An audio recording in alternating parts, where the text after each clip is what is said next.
बिस्मिल्लाहिर्रहमानिर्रहीम।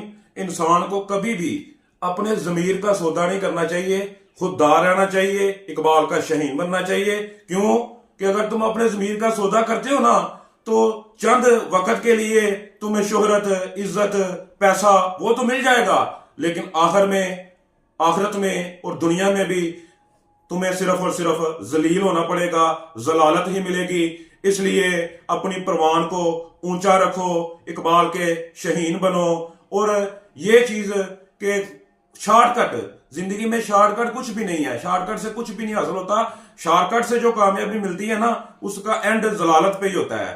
कामयाबी जो है ना वो इंसान मेहनत से करता है, स्ट्रगल से हासिल करता है। और इकबाल का शहीन जो है वो क्या है? इकबाल का शहीन इंसान को खुद ही बताता है, खुद ही दिखाता है। ठीक है, इंसान को खुद ही सिखाता है कि इंसान के अंदर खुददारी होनी चाहिए। जिस इंसान के अंदर खुददारी नहीं है वो इंसान नहीं है। ठीक है, खुददारी हो।